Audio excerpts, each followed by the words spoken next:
आपने अपना बनाया, मेहरबानी आपकी। आपने अपना बनाया, मेहरबानी आपकी। आपने अपना बनाया, मेहरबानी आपकी। आपने अपना बनाया, मेहरबानी आपकी। कौन है जिस पर नहीं है, कौन है जिस पर नहीं है, मेहरबानी आपकी। कौन है किस पर नहीं है, मेहरबानी आपकी। हम ना भूलेंगे कभी एहसान प्रभु जी आपका। हम ना भूलेंगे प्रभु एहसान में फिर आपका। अपने चरणों में लगाया, जय हो। अपने चरणों में लगाया, मेहरबानी अपने चरणों में लगाया, मेहरबानी आपकी। कौन है जिस पर नहीं है, मेहरबानी आपकी। कौन है जिस पर नहीं है, मेहरबानी आपकी। हर मुराद पूरी होती है तेरे इस दरबार में। हर पूरी होती आपके दरबार में। हर मुराद पूरी होती है तेरे इस दरबार में।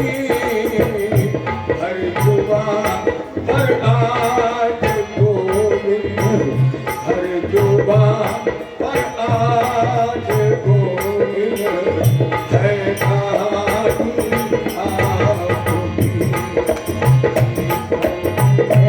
जिस पर नहीं है, मेहरबानी आपकी। हर जुबान पर आज गोविंद है कहानी आपकी।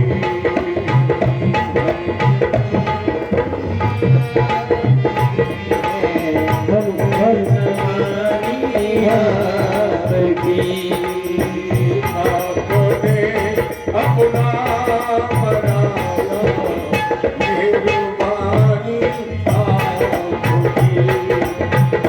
आपने अपना बनाया, मेहरबानी आपकी। कृष्ण भगवान की जय हो। अष्टम दिवस की प्रथम पाली में हमने आपको कि भगवान की पावन पवित्र पंच प्राण, श्रीमद् भागवत के जो पंच प्राण है, पंचरस अध्याय, इसका श्रवण किया। और इस पंचरस अध्याय से भगवान कृष्ण को एक उपाधि प्राप्त हुई, योगेश्वरी कृष्ण। कृष्ण योगी स्वरूप के ईश्वर के भी ईश्वर है। गोपियों की कामना की पूर्ति भी हुई और इसके पश्चात राजेंद्र भगवान ने ब्रजवासियों के साथ देव यात्रा की। एकदा देव यात्रायाम गोपालावत्यात् कौतुकः तत्कृष्णात्मा सरस्वत्यां देवम पशुपतिम विभुम। इन्होंने अंबिका वन की यात्रा की। फाल्गुन का महीना था, शिवरात्रि का पावन पर्व। यहीं पर सरस्वती जी ने स्नान किया, शिवार्चन किया। भगवान को रात्रि ही विश्राम करे। और जैसे सारे ब्रजवासी रात में आप विश्राम कर रहे थे, राजेंद्र अचानक बाबा नंद को एक सर्प डसने लगा। ग्वालों ने इस सर्प से नंद को मुक्त कराने की कोशिश की। जब मुक्त नहीं हुए तो भगवान को बाबा लगाई कन्हैया शरतो माम ग्रस्ते तात प्रपन्नम परिमुचे।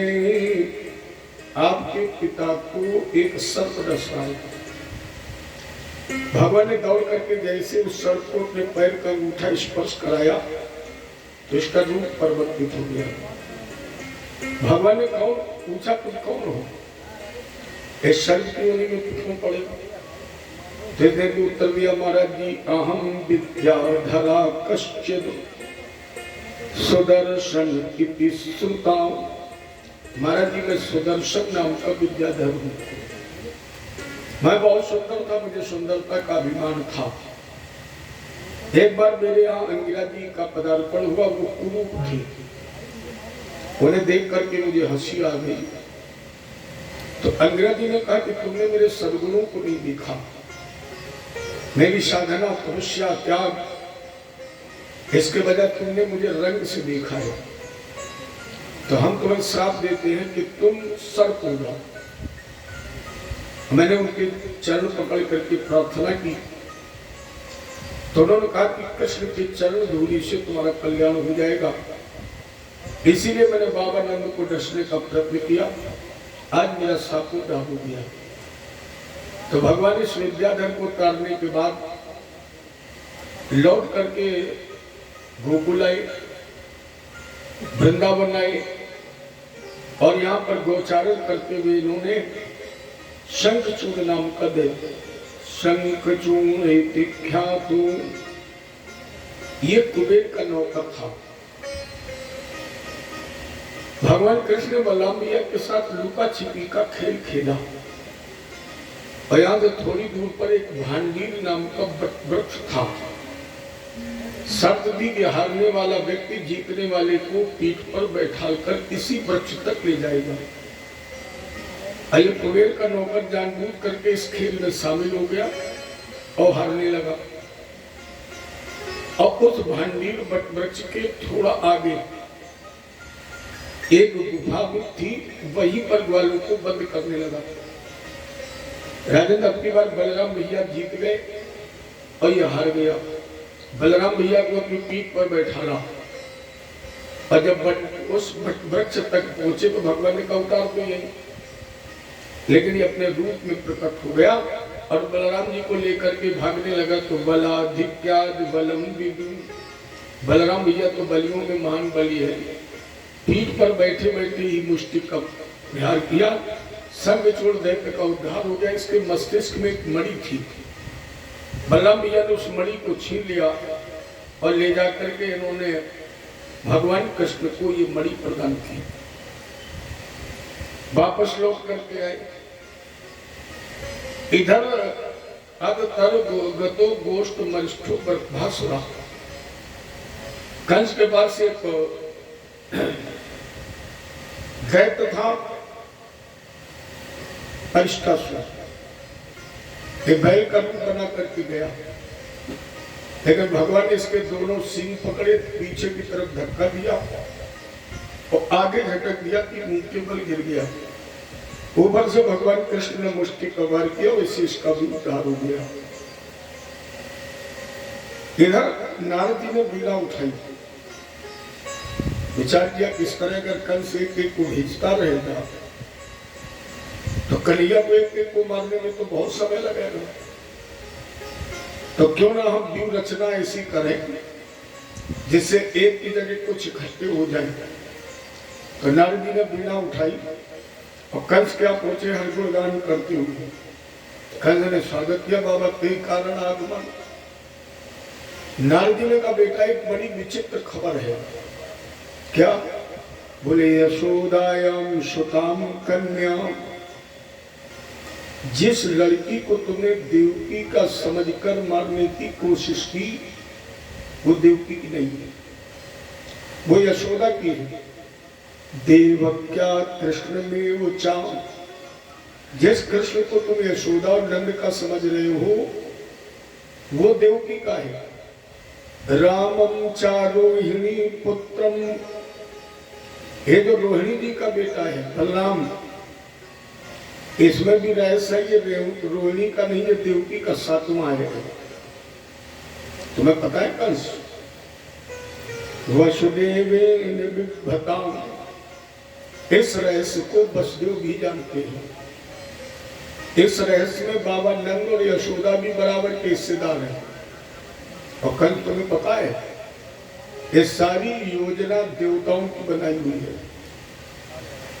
कंस ने कहा गुरु जी पहले तो नहीं बताया। नारद जी ने कहा बेटा पहले तो हमें भी पता नहीं था,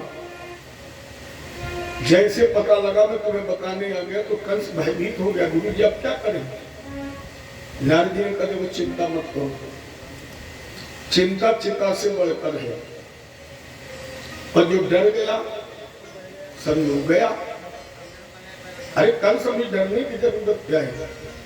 अभी तो तुम्हारे पास बहुत बड़े बड़े दैत्य हैं, केसी नाम के दैत्य को भेजो।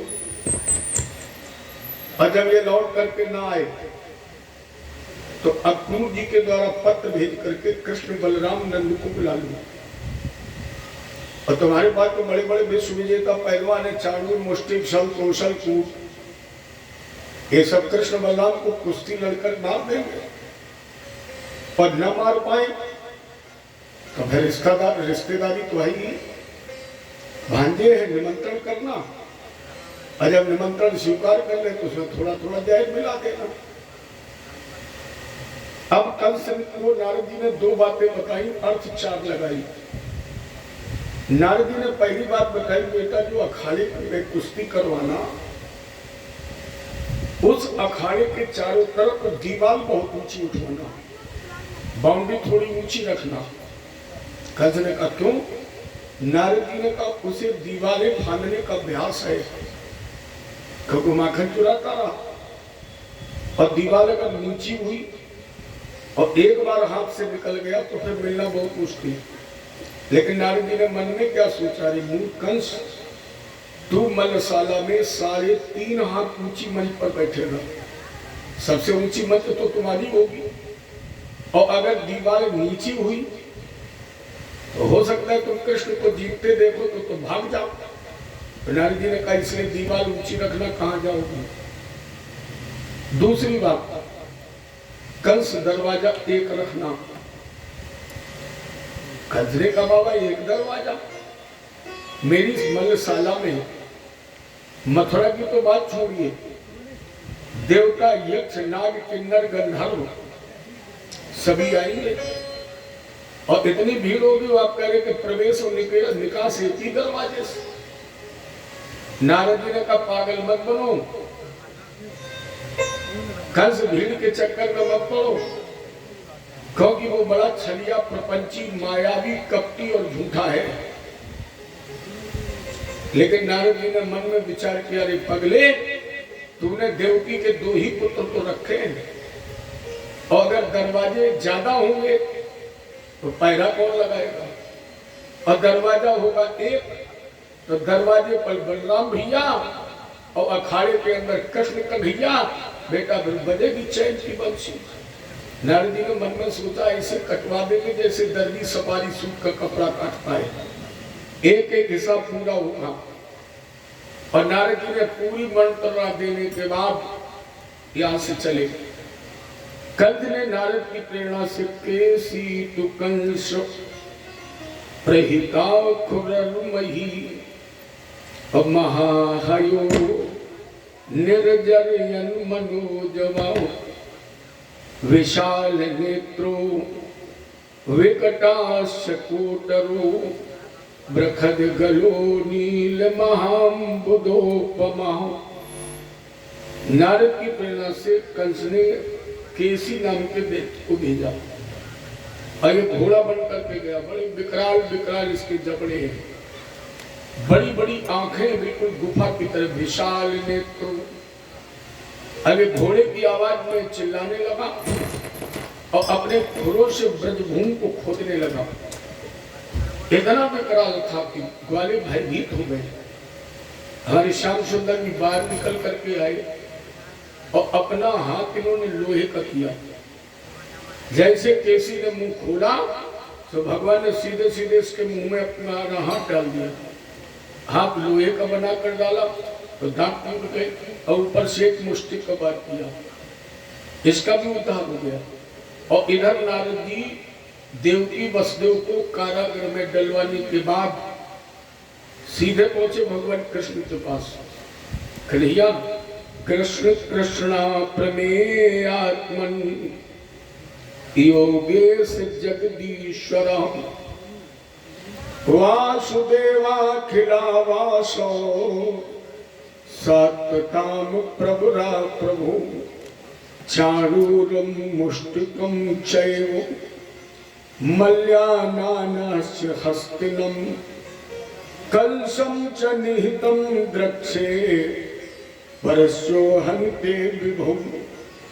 भगवान की स्तुति की नारद जी ने, हे वासुदेव, हे जगदीश, हे जगन्मया, और कितना समय लगेगा देवकी और वसुदेव की हथकड़ियां बेड़ियां कटने में, और कितना समय लगेगा कंस के पाप का घड़ा भरने में, और कितना समय लगेगा इस पृथ्वी का भार उतरने में।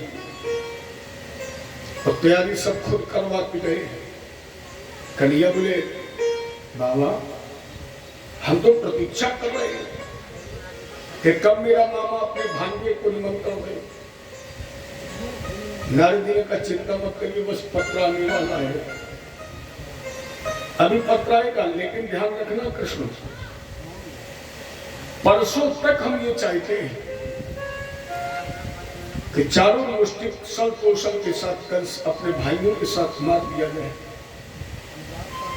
महाराज जी हमारी नेत्र अब बस परसों तक कंस को मरा हुआ देखना चाहती है। ये नारद जी ने बोर्ड लगा दिया और जब चले गए तो इधर कंस ने अक्रूर जी को बुलाया और वही पत्र दिया, जाओ गोकुल जाकर कृष्ण बलराम को लेकर के आइए। तो अक्रूरोपचतम रात्रि मधुपर्या महामतिम उषित्वा रथमास्थाये प्रायो नंद गोकुले। अक्रूर जी ने पत्र लिया, सूर्योदय के समय रात विश्राम किया और रात विश्राम करने के बाद उषा काल में उषित्वा रथमास्थाये, उषा काल में अक्रूर जी ने रथ तैयार किया और जब चले हैं गोकुल के लिए तो उसमें घोड़े कितने तेज चलने वाले लगे। रथेन वायु वेगेन, रथ में जो घोड़े लगे हैं वो हवा की तरह तेज चलने वाले हैं। लेकिन ये रथ पहुंचा कर सूर्यास्त के समय, सूर्यास्त गिरि नृप रथेन गोकुलम प्राप्ता सूर्यास्त गिरि नृप। राजेंद्र रथ चला पवन की तरह तेज और ये पहुंचा सूर्यास्त के समय। जब ये निकले कब है मथुरा से उषा काल में। राजा परीक्षित ने कहा महाराज ये पूरे दिन कहां बने रहे। सुखदेव जी बोले राजेंद्र जब जीवात्मा परमात्मा से मिलने जाता है तो माया मिलने नहीं देती है। जब जब जीव परमात्मा से मिलने की कोशिश करता है तो कहीं न कहीं माया उसकी बाधक बनती है। तो जीवात्मा रूपी अक्रूर ने जब कृष्ण रूपी परमात्मा से मिलने की कोशिश की तो दोनों के मध्य में बह रही है यमुना। यही माया है, यमुना ही माया है। और जैसे यमुना रूपी माया के सामने पहुंचे, जबकि माया का शाब्दिक अर्थ है मां माने कुछ या माने जो, मां माने नहीं या माने जो नहीं है वही माया है। माया का निरूपण केवल उसकी क्रिया से हो सकता है। माया अवर्णनीय है। माया का काम है दृश्य को अदृश्य और अदृश्य को दृश्य कर देना। तो जैसे पहुंचे अंतरात्मा से आवाज ही अपू, तुम अपने हाथों से अपने भतीजे को काल के गाल में झोंकने जा रहे हो। अक्रूर जी ने कहा हम जाएंगे नहीं, तो रथ वापस लौटा लिया मथुरा। और जब मथुरा आ गए, माया हो गई पीछे। अक्रूर को ज्ञान हो गया, अक्रूर कृष्ण केवल तुम्हारा भतीजा नहीं है। अगर कृष्ण केवल तुम्हारा भतीजा होता तो 7 दिन की 6 दिन की उम्र में पूतना को मार देता। कैसवत कोष का गोवर्धन 7 वर्ष की उम्र में 7 दिन के लिए उठा लेता। अक्रूर जी ने कहा नहीं ठीक है। ये मथुरा से यमुना, और जैसे यमुना जी के किनारे फैलाए तो फिर माया प्रकट हो गया। तो मान लीजिए वो परमात्मा ना हुआ तो लोग क्या कहेंगे? अक्रूर जी ने कहा कहेंगे तो तब जब हम लेने जाएंगे। तो फिर मथुरा आ गए, और जब मथुरा आ गए तो फिर ज्ञान हो गया, कोई फिर लौट आए। अरे वो अखिल कोट ब्रह्मांड नायक है। अक्रूर जी ने कहा तो लाने में क्या दिक्कत है।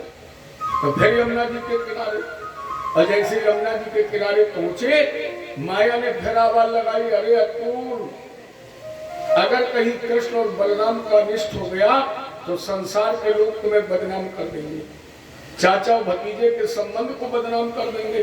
अक्रूर ने कहा बदनाम तो तब करेंगे जब हम जाएंगे। तो फिर मथुरा, अर्थात पूरा दिन यमुना से मथुरा और मथुरा से यमुना। देखो यहाँ पर रामायण की 1 चौपाई प्रमाणित हो गई। इन्होंने यमुना जी को कब पार कर पाया? अतिशय रगड़ करे जो कोई, अतिशय रगड़ करे जो कोई, प्रकट अनल चंदन दे होई।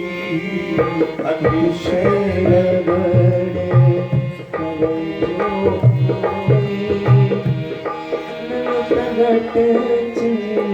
चंदन से होई, से रगड़े करे प्रगट चंदन से। अतिशय रगड़ करे जो कोई, प्रकट अनल चंदन के होई। अतिशय जब अक्रूर जी ने यमुना और मथुरा के बीच में रगड़ की तो यमुना रूपी माया का भेदन कर दिया। और जैसे यमुना रूपी माया का भेदन किया, सूर्यास्त हो चुका था।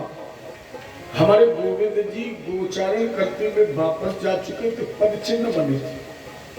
जैसे अक्रूर जी ने पद चिन्ह देखे तो लेभे मनोरथान शर्वान, अक्रूर जी रथ के नीचे आए और भगवान की वो चरण चिन्हों से धूल, वो पद चिन्हों की धूल अक्रूर जी ने अपने मस्तक पर धारण की।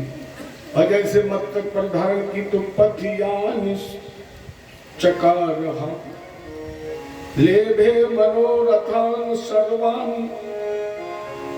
इनके जीवन के जितने भी मनोरथ थे, जितनी जीवन की कामनाएं थी या रास्ते की जो थकान थी, वो केवल भगवान की पद चिन्ह पद धूली मस्तक पर धारण करने से समाप्त हो गई। सारी कामनाएं पूर्ण हो गई। और जब सारी कामनाएं पूर्ण हो गई तब तो कामना रहित हो गया। क्यों कामना रहित? अक्रूर जी ने बाबा नंद के दरवाजे स्वर्ण रथ रोक दिया। बाबा नंद ने इनका स्वागत किया। भोजनादि के बाद जब अक्रूर जी शयन कक्ष में लेटे तो बाबा नंद वही मंगलाचरण या आपस में वार्ता कर रहे हैं। भगवान कृष्ण बलराम भैया के साथ अतुल जी के चरण दबा रहे हैं। चरण दबाते दबाते भगवान ने पूछा, तात सौम्यागतः कच्चिद स्वागतम भद्रमस्तु वा। अच्छा, हम दोनों भाई आपका स्वागत करते हैं। आज आपके आने का उद्देश्य प्रयोजन क्या है? अक्रूर जी ने पत्र निकाला कंस का और नंद जी को पत्र दे दिया। जैसे नंद ने उस पत्र को पढ़ा, नेत्रों से आंसू आ गए। अंदर की तरफ भागी यशोदा जी को बताने, लेकिन भगवान कृष्ण ने कहा, चाचा ये किसका पत्र है, इसमें क्या लिखा है? मैंने तो कभी बाबा को रोते नहीं देखा और पत्र पढ़ करके रोने लगे, क्या है इसमें? अक्रूर जी ने कहा, ये तुम्हारे मामा ने कंस भेजा है और ये नंदादीप वालों के साथ आपके लिए निमंत्रण है, आपको भी बुलाया है। हम निमंत्रण देने तो आए हैं, लेकिन दादा हम चाहते कि तुम निमंत्रण अस्वीकार कर दो। इसे स्वीकार मत करो, क्योंकि मैरान बंधु यदसु वसुदेव बदोधमम, ये जो पत्र भेजा है ये तुम्हारी मृत्यु के लिए भेजा गया है। बैरान बंधु यदसु, और तुम्हारा मामा कंस समस्त यदुवंशियों से बैर मानता है और मैं बैर भाव से ही बुलाया, इसलिए मत चलो। कन्हैया मुस्कुराए, बोले, चाचा जीवन में पहली बार तो मामा को हमारी याद आई है, पहली बार प्रेम निमंत्रण भेजता। अभी तक तो सब दुश्मनी के निमंत्रण कार्ड भेजता रहा, हम निपटाते रहे।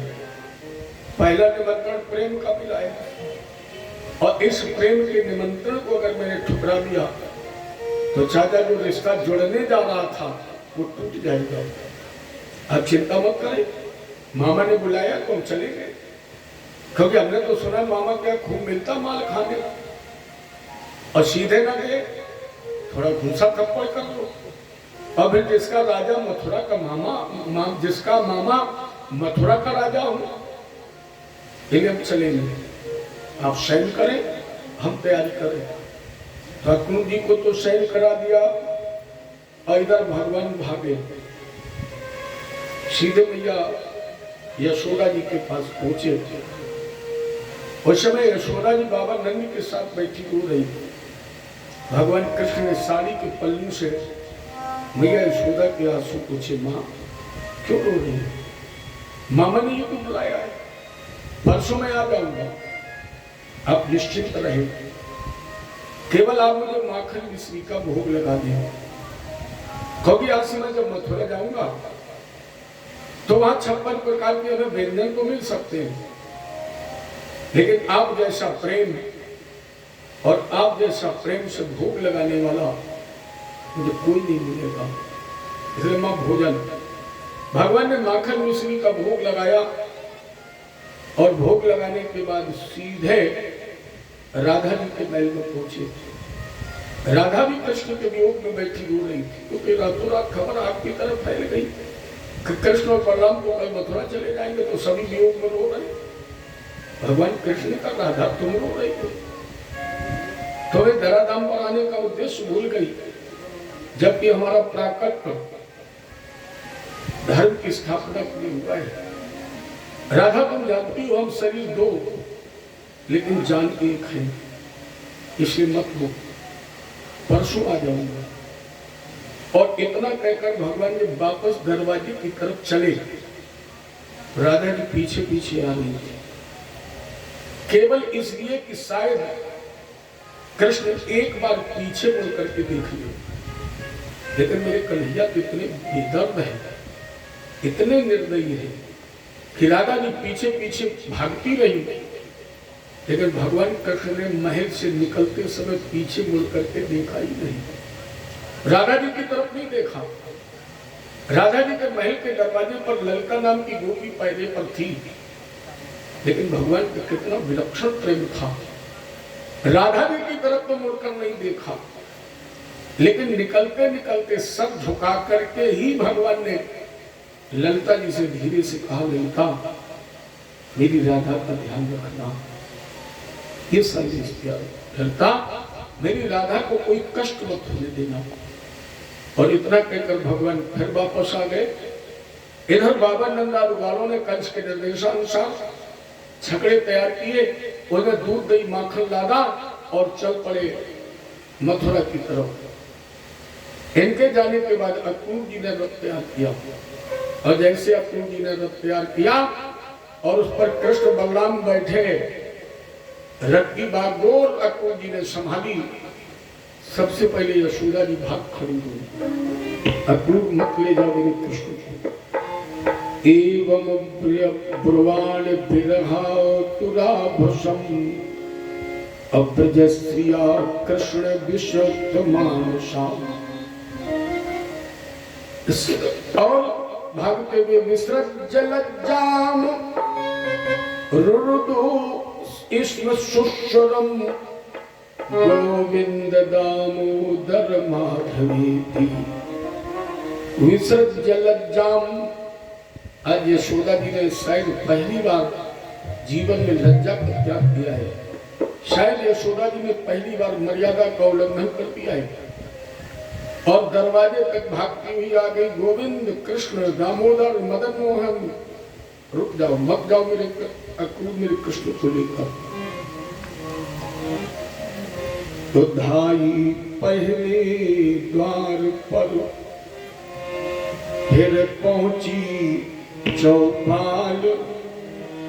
अरे कहाँ जा रहे हो इस गोदी के लाल, मेरी गोद में खेलने वाले कृष्ण, कहाँ जा रहे, रुक जाओ। गोपी मंडल रोकर बोला, गोपियां चिड़ापन। गोपी मंडल रोकर बोला, गोपिका बिहारी कहाँ चले, कहाँ चले। मंडल कहाँ चले,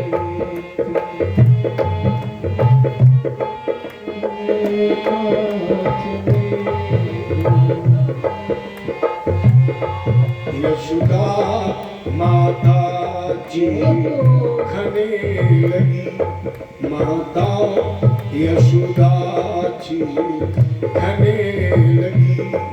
हेला लहदारी कहाँ चले, कहाँ चले। यशोदा माता जी कहने लगी, लाल कहाँ तुम, कहाँ चले, कहाँ चले। यशोदा चिल्ला पड़ी, मेरी गोद में खेलने वाले कृष्ण मत जाओ। अक्रूर, विद्वानों ने तेरा नाम कितना गलत रख दिया है। नाम तो अक्रूर रख दिया, लेकिन तेरे कार्य तो क्रूर है। अक्रूर तुम्हें दया नहीं आती है, ऐसा लगता है कि तुम पाषाण हो।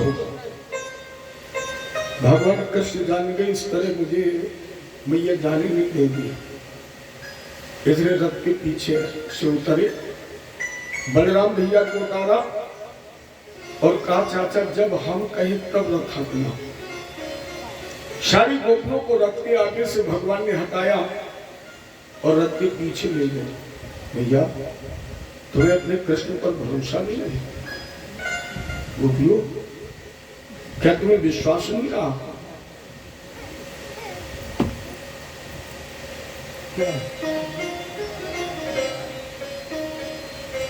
तुम्हें विश्वास नहीं रहा, भरोसा नहीं रहा?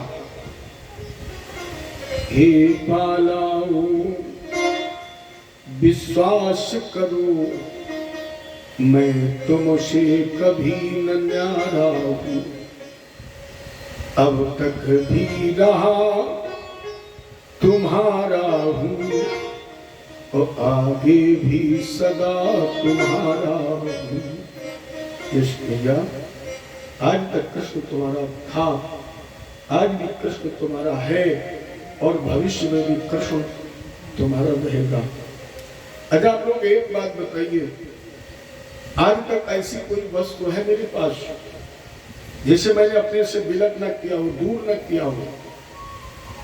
गोपियों ने कहा है, हालांकि तुमने सबको ठगा है, तुमने सबको छला है, तुमने सबको एक ना एक दिन छोड़ा है, लेकिन तुम्हारे पास एक ऐसी वस्तु है। कौन सी? राधा जी ने कहा मुरली। मुरली है तुम्हारे पास। भगवान ने तुरंत कमर से मुरली निकाली और राधा जी के हाथ में दे दी। राधे, अब तो तुम्हें भरोसा हो गया होगा, अब तो विश्वास हो गया होगा कि कृष्ण लौट कर आ जाएगा, क्योंकि मेरे पास जो सबसे प्रिय वस्तु है वो मैंने तुम्हें दे दी है। और उसी मुरली में भगवान ने समस्त यशोदा जी के साथ गोपियों को भ्रमित कर दिया। और जैसे मुरली में भ्रमित हुई, भगवान ने आवाज लगाई, चाचा रथेन वायु वेगे, रथ भाग खड़ा हुआ। कालिंदी की तरफ भगवान कृष्ण और बलराम दौड़ करके उस रथ पर चढ़ गए। कब तक यशोदा जी गोपियों को उम्मीद बनी रही कि मेरा कृष्ण आ जाएगा? अगर ये पूछा जाए कि राजा दशरथ को कब तक उम्मीद बनी रही कि मेरा राम लौट आएगा? तब तक जब तक सुमंत नहीं आए। जब तक सुमंत नहीं आए तब तक राजा दशरथ को ये उम्मीद बनी रही कि मेरा कृष्ण, मेरा राम आ जाएगा। क्योंकि राजा दशरथ ने सुमंत से कहा था 2-4 दिन वन घुमा के वापस ले आना, तो ये उम्मीद थी कि मेरा राम लौट आएगा। लेकिन जब सुमंत अकेले आए और राजा दशरथ से कहा, महाराज जी राम जी नहीं आए, तो दशरथ जी केवल एक ही बात कह पाए, हा रघुनंदन प्राणे प्रीते, हे रघुनंदन प्राणे प्रीते, तुम बिन जियते बहुत दिन बीते। हाँ रघुनंदन प्राण प्रीते, तुम बिन जियते बहुत दिन बीते। हाँ रघुनंदन प्राण प्रीते, तुम्हें बिन जियते बहुत दिन बीते। रघुनंदन प्राण प्रीते, तुम बिन जियते बहुत दिन बीते। राजा दशरथ के मुख से एक ही बात निकली, तुम बिन जियत बहुत दिन बीते। उसी तरह यशोदा जी को तब तक याद ये विश्वास रहा कि मेरा कृष्ण लौट आएगा। यावदा लक्ष्यते केतु यावद रेणुरथस्य चाम, जब तक अक्रूर जी के उस दौड़ते हुए रथ की धूल दिखाई पड़ती रही, जब तक धूल दिखाई पड़ती रही तब तक ये विश्वास रहा कि कृष्ण मेरा लौट आएगा। और जब धूल भी ओझल हो गई तो यशोदा की गोपियां सभी अर्ध विक्षिप्त हो गई और अर्ध बेहोशी में केवल एक ही नाम जप रही कि श्याम श्याम। और इधर वो रथ जब कालिंदी जी की तरफ चला तो अक्रूर जी बड़े अंतर्द्वंद में उलझ गए। अक्रूर जी ने सोचा, रे ब्रह्मा, किस अंतर्द्वंद में तुमने उलझा दिया? क्योंकि अगर मैं कृष्ण बलराम को मथुरा लेकर नहीं जाता हूं तो कंस मुझे मार देगा, और अगर मैं लेकर के जाता हूं और कहीं कृष्ण बलराम का अनिष्ट हो गया तो फिर कैसे जिएगी यशोदा? कैसे ये गोपियां कृष्ण बलराम के वियोग में जिएगी? ब्रज का प्यारा मेरे द्वारा और राक्षस के सम्मुख जाता है, होता है महा अनर्थ अगल ये नहीं विश्व का त्राता है। अगर ये अखिल विश्वपति ना हुआ और कहीं कंस के द्वारा अनिष्ट हो गया तो कैसे हम अपने आप को माफ करेंगे? लोग क्या कहेंगे? कैसे जिएंगे गोपियां? कैसे जिएंगे ब्रज के बछड़े गौवे? भगवान ने सोचा कि जो मेरा रथ हाँक रहा है वो मेरे परे रूप को नहीं जान पा रहा है, तो चलो हम अपने इस परे रूप का दर्शन कराएं। तो इधर जैसे कालिंदी मध्यनाशिनी कालिंदी जी के रथ पहुंचा, अक्रूर जी ने रथ खड़ा किया, बोले लाला अब पता नहीं दोबारा कब मथुरा से यहाँ आना हो, तो हम यमुना जी में नहा लें। खड़े बोले चाचा हम भी नहा लें। अक्रूर जी ने कहा बेटा तुम तो रथ के नीचे पैर भी मत रखना, क्योंकि तुम जितने मेरे लिए कीमती हो उससे ज्यादा कहीं कंस के लिए और सबसे ज्यादा कीमती तो तुम यशोदा जी के लिए। और यमुना जी बहुत गहरी है, इसलिए तुम रथ की बागडोर संभालो और हम स्नान करें। भगवान के हाथ में रथ की बागडोर दे दी। अक्रूर जी जैसे यमुना जी के अंदर प्रविष्ट हुए, उन्होंने डुबकी लगाई। अचानक इनकी आंख खुल गई तो रथ कृष्ण बलराम मैं घोड़े के यमुना जी में। अक्रूर जी ने कहा वो गलती हो गई, इतने तेज चलने वाले घोड़ों की लगाम हमने छोटे से बच्चे के हाथ में दे दी, शायद घोड़े संभले नहीं और मैं रथ के डूब गए। भयभीत होकर के अक्रूर जी जब उछले और किनारे की तरफ देखा तो कृष्ण बलराम मैं रथ के यमुना जी के किनारे। अक्रूर जी ने कहा मैं कहीं आंखों की बीमारी तो नहीं हो गई? ये रथ एक था, दो दिखाई पड़ रहे, दो कृष्ण दो बलराम। तो अक्रूर जी ने फिर डुबकी लगाई और अब की बार जब डुबकी लगाई और अक्रूर ने आंख खोली तो न तो बलराम थे, न कृष्ण, न रथ, न घोड़े। बलराम जी 1000 फणधारी शेष और जिसकी सैया पर हमारे गोविंद चतुर्भुज रूप में अर्धा सोई जाने।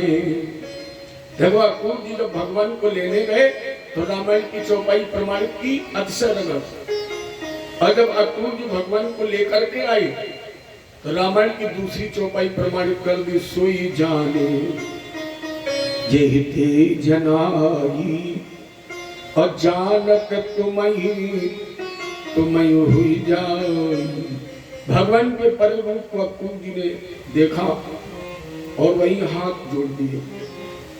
नयते स्वरूपम विदुरात्मनस्ति और रागादयो नात्मतया गृहीता अजोनुपद्धाव सगुणे रजायाव अगुणात् परम वेद नाते स्वरूपम नाते स्वरूपम वेद। प्रभु आप तो वो हैं जिनके स्वरूप का वर्णन वेद भी नहीं कर सकता है।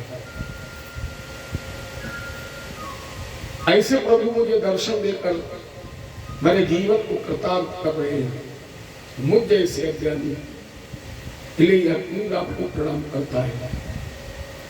प्रणाम करने के बाद बाहर निकले, वस्त्र धारण किए, रथ की बागडोर संभाली और मथुरा की तरफ प्रस्थान किया। मथुरा के बाहर जिस उपवन में बाबा नंद का पड़ाव था वहीं पर भगवान कृष्ण और बलराम को उतार दिया।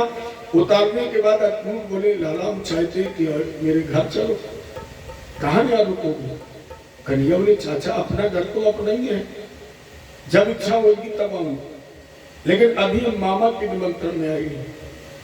तो पहला निमंत्रण मामा का और चाचा इसके बाद तुम्हारा निमंत्रण। तो पहले मामा का निमंत्रण पूरा कर लूं, इसके बाद मैं आपके यहाँ भी आऊंगा। अभी जाओ मेरे मामा से कह देना कि आ गए हैं तुम्हारे दोनों भांजे कृष्ण और बलराम। अक्रूर यहाँ से सीधे कंस के राज दरबार में पहुंचे।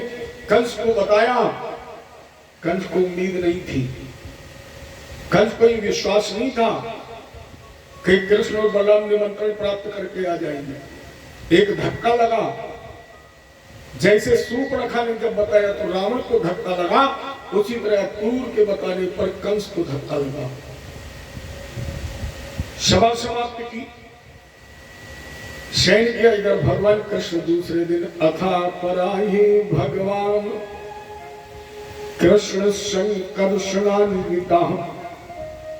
दूसरे दिन तीसरे पर भगवान मथुरा में प्राविशद गौपद्रक्षु परिवारिता। भगवान कृष्ण ने ग्वाल बालों के साथ बाबा नंद से आदेश लिया और तीसरे पैर में अपने मामा कंस के नगर का भ्रमण करने की चली। और जैसे मथुरा के मुख्य दरवाजे से प्रवेश किया तो रजकम कश्चिदायांतम रंगतारम कदक जाम। एक धोबी मिले, जैसे प्रविष्ट हुए अंदर 10-20 लोग और थे साथ में, सब अपने अपने सर पर पोटली रखे हुए थे। भगवान ने पूछा तुम कौन हो? आइए तो तुम्हारे साथ ही ये लोग कौन है? आइए सर पर बोझ किसका रखे? तो इसने कहा कि गांव में चराने वाले ग्वाले। कन्हैया बोले हम भैया कह के बुला रहे हो, अरे सीधे सीधे बिरादरी पे अटैक कर रहा है। अरे कहना चाहिए था बेटा, और कह के आ रहा है अरे गांव में चराने वाले ग्वाले। भगवान ने कहा वो अब तुम्हारी पुरानी वाली आदत बरकरार है, लेकिन बेटा तुम बदले हो ना बदले हो, लेकिन हम बदल गए। क्या बदल गए? भगवान बोले हमने सुनना बंद कर दिया, रामावतार में बहुत सुन चुका हूं। अब तो जिसने सुनाने की कोशिश की उसका सर गया। फिर भी भगवान ने एक मौका दिया और दृष्टवा याचक धौतन्यात्युत्तमानिचा, हाथ जोड़ करके कहा भैया इसमें से कुछ कपड़े हमें भी दे दो, क्योंकि जो तुम कपड़े लिए हो ये ना मेरे मामा के कपड़े हैं और मामा राजा है, और हम ये फटे पुराने कपड़े पहन के जाएंगे तो मामा की बड़ी बदनामी होगी, तो कुछ वस्त्र हमें दे दो, हम भी राजाओं वाले पहने, हम जाने तुम जानो। धोबी बोला एक गांव में चलाने वाले तुम क्या जानो राजसी वस्त्र पहने? और जैसे इसने कहा कि तुम क्या जानो राजसी वस्त्र पहने, तो रजिकस्य कराग्रेणे, भगवान को इतना गुस्सा आया कि पूरा थप्पड़ भी नहीं मारा, उल्टा हाथ चलाया, कराग्रेणे केवल उंगलियां लगी हैं। भगवान कृष्ण की उंगलियां जैसे इसके सर में लगी तो शिरा का यद पार्थ्य, इसका सर कट गया। कराग्रेणे केवल हाथ की उंगलियां लगने से सर कट गया। और जो 10-20 धोबी दिन साथ में का सब पोटली फेंको, ये कौन लड़े थे तो तलवारों की जरूरत नहीं, केवल उंगलियों से ही काम करता। तो सबने अपनी अपनी पोटली फेंकी, भागे, फिर जाकर कंस को बताया। कंस को फिर धक्का लगा। भगवान बोले अब पहन में देखो ये वही धोबी है जिसके कहने पर जानकी जी का त्याग हुआ था। अब अच्छा बताइए, जिसने कभी कोट पैंट देखा ही ना हो और उससे कह दिया जाए 3 पीस पहनो, पहन ले, या टाई बांधो, बड़े बड़े पढ़े लिखे टाई वाई नहीं बांध पाते, तो कन्हैया क्या बांधेंगे जिनको अभी तक गाँव में चलाई, स्कूल का मुंह नहीं देखा। तो ग्वाले के रूप में सारी पोटली खोली, ढीले ढाले उल्टे सीधे जितने मिले सब लपेट लिए। अब वो वस्त्र पहन करके जा रहे तो नाना लक्षण भेषभ्याम कृष्ण राम विदेजतु, कुछ आगे बड़े दर्जी मिल गया। भगवान को देखा, वाह प्रभु कैसे आप बैठो, बैठा ले और सबके कपड़े उतरवा कर काट छाट कर भगवान ने पहना दिए। और जैसे काट छाट कर सिल कर पहनाए, भगवान प्रसन्न हो गए, बेटा बर मांगो। और दर्जी सुन चुका था कि धोबी का सर काट के आई। दर्जी ने सोचा हमने मांगा और इनके मन का ना मांगा तो कैंची काटने में देर लगाएगी, इन्हें तो देर नहीं लगेगा। इधर दर्जी बोला कन्हैया सिलाई बिल्कुल फ्री है, कुछ नहीं चाहिए। देखिए रामायण में एक ऐसा पात्र है जिसे राम जी ने कुछ नहीं दिया है। अगर आप रामायण पढ़े तो शायद आपको कोई ऐसा पात्र नहीं मिलेगा जिसे भगवान ने कुछ ना कुछ दिया ना हो। रामायण में एक पात्र ऐसा है जिसे राम जी को सब कुछ देना चाहिए था और राम जी ने उसे कुछ नहीं दिया। उस पात्र का नाम है सुखेन। कुछ नहीं दिया। इतने भ्रात प्रेम में थे भगवान कि हनुमान जी उठाकर वापस लंका में रखने गए और डॉक्टर की फीस भी नहीं दी। जब हनुमान जी लौट करके आए, राम जी ने कहा बेटा बड़ा गड़बड़ हो गया।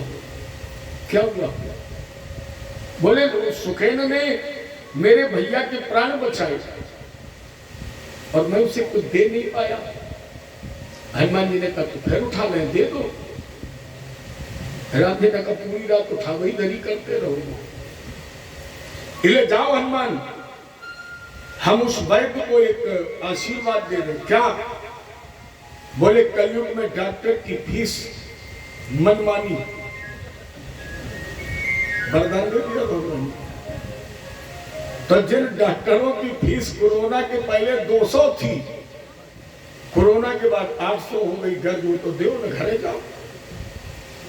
भगवान ने वरदान दिया। और हमारी भागवत जी में भगवान ने सबको कुछ ना कुछ दिया, लेकिन दर्जी ने कुछ मांगा नहीं, इसलिए भगवान ने दिया भी नहीं। वहां नहीं दिया, लेकिन दर्जी को भी आशीर्वाद दे दिया, बेटा जिस तरह कलयुग में डॉक्टर की फीस बढ़ेगी, उसी तरह तुम कोट पैंट और कुर्ता की सिलाई खूब बढ़ाओ। अच्छा नहीं पड़ेगी? कुर्ता कपड़ा लिया 250 रुपया और सिलाऊं जाओ तो 400 रुपया कम से कम। तुम्हें एसी नसीब ना हो, दर्जी सिलाई करता है एसी में बैठ के। ये भगवान का वरदान है। देखो ये वो दर्जी है, जैसे रामावतार में सोचा था एक दिन राम जी दूल्हा बनेंगे, हम जामा पहनाएंगे, लेकिन राम जी ऐसे गए बाबा जी के साथ कि बहु साथे लेके आए, जामा पहनाने की नौबतें नहीं आई। दर्जी ने कहा मेरा उद्धार। भगवान बोले चिंता मत करो, हम स्वयं चलकर तुम्हारे दरवाजे द्वापर में आएंगे। भगवान ने इसका उद्धार कर दिया। आगे बढ़े तो सुतता सुदामनो भवनम माला कारस जगमतु।